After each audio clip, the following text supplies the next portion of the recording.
Hey guys, welcome back to my channel, and if you're new to my channel, hello, my name is Gabby and welcome to my strange little YouTube channel.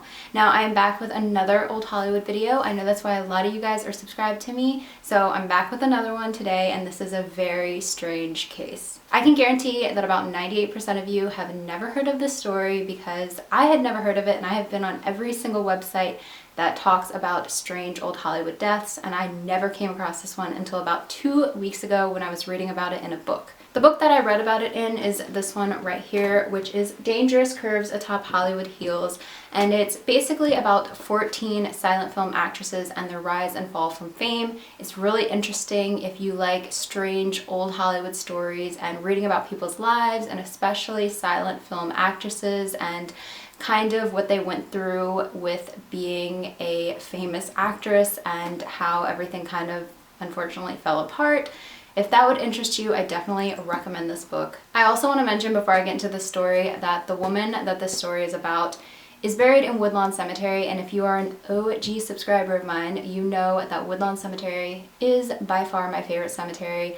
I go there all the time just to walk around, and it's such a beautiful cemetery, and I've had some strange paranormal experiences there. I will link all those story times down below if you want to hear about those. Woodlawn Cemetery has a guide map, and I have that right here, and in the guide map they have an entire section about notable people who are buried in the cemetery. They have politicians, athletes, and people who were in film, and she is nowhere in this guide map, and I find that very sad, but that is how little this story is talked about. So with that being said, let's just get into it. This story is going to be about the strange death of Martha Mansfield. Martha Mansfield was born Martha Ehrlich on July 14th, 1899 to parents Maurice Ehrlich and Harriet Gibson Ehrlich. Martha had a little sister named Edith who was born in 1905, and many biographers state that Martha was born in Mansfield, Ohio, but her birth and death certificate both state that she was born in New York City. Her mother, though, was born in Mansfield, Ohio, so when Martha chose her stage name, she decided to go with her mother's hometown, thinking that Martha Mansfield had more of a ring to it.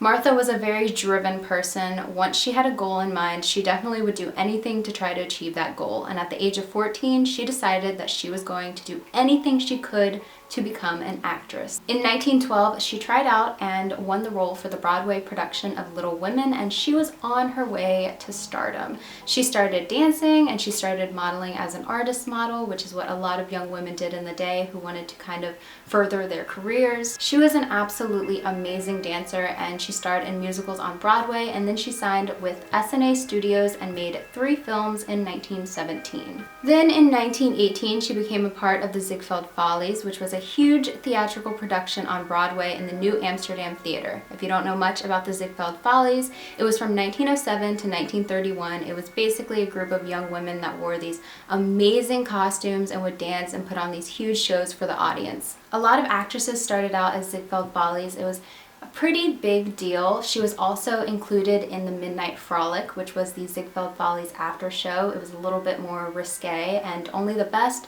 of the best follies were included in this. In early 1919, Martha decided that she was going to focus full-time on her acting career, so she relocated to the West Coast, and her first Hollywood film was a movie called Civilian Clothes in 1920. Her career really started taking off more than she ever expected, and she went on to star in a few more films from there.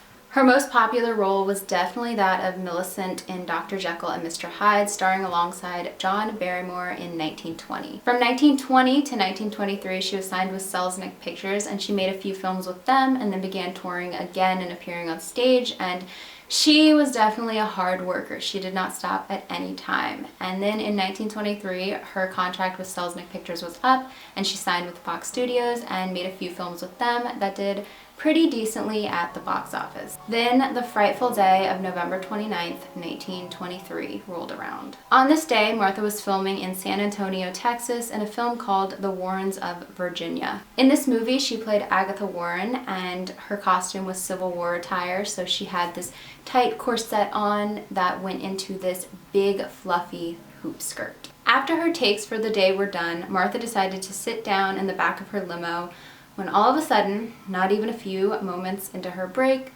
her skirt ignited into flames. Martha, of course, comes running out of the back of the limo. She is screaming. She is asking anyone for help.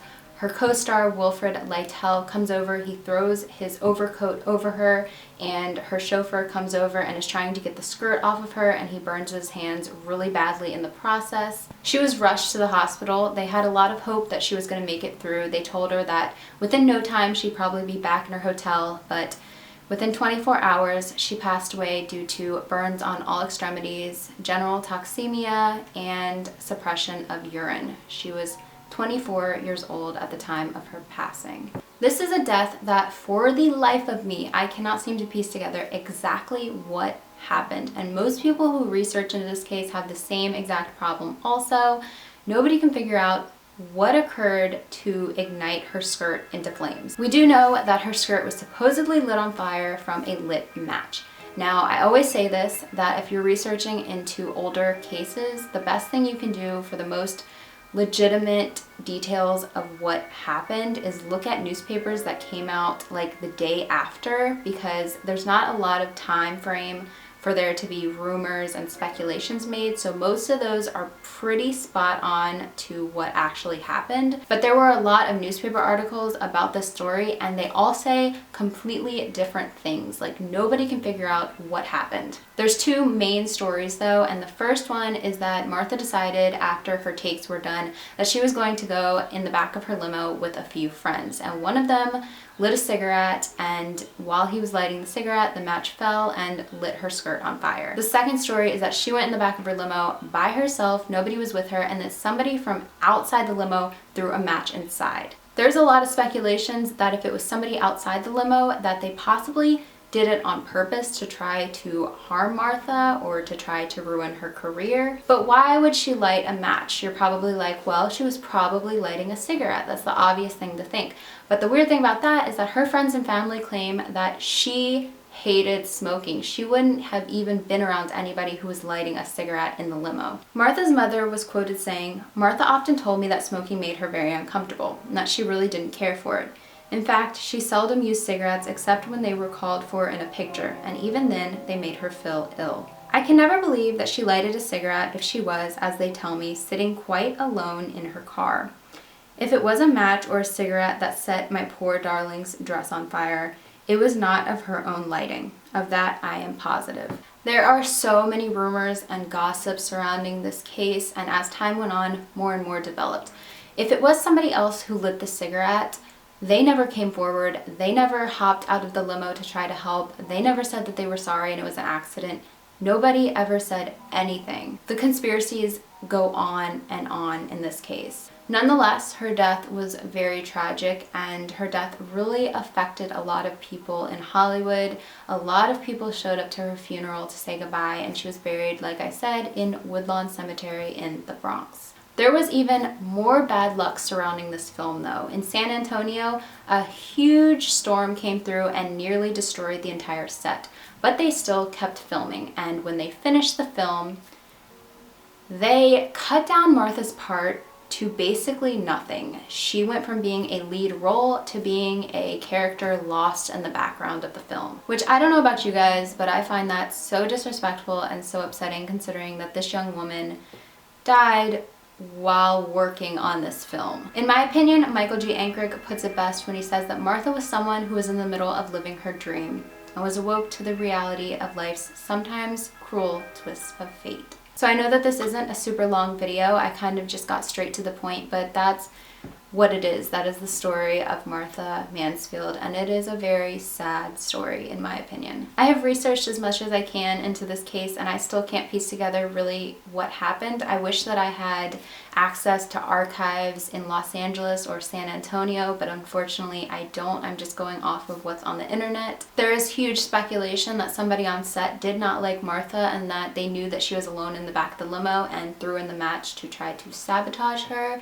There were two men on set who said that she was alone in the back and that they saw the flames erupt. There were really no interviews done with the people who were there and witnessed exactly what happened firsthand. So this is basically a case that is the breeding ground for gossip. Martha's story is definitely a tragic story that I wanted to share on my channel because, as you guys know, I like bringing light to stories that have kind of been lost in time and not talked about anymore. And if there's any of those stories you want me to share on my channel as well, put those down below in the comments. As I always say, I read every single comment. And make sure to like this video if you liked it and subscribe if you're not already. I love you guys so much, and I will see you guys in my next video. Bye guys. Okay, rewind the kiss 1 second. I have one more thing to say. If you guys want me to go to Woodlawn Cemetery and check out some really interesting graves and show you around because it's my favorite cemetery and possibly some weird stuff might occur, definitely let me know down below in the comments. Also, okay, now I'm going. I love you guys. Bye.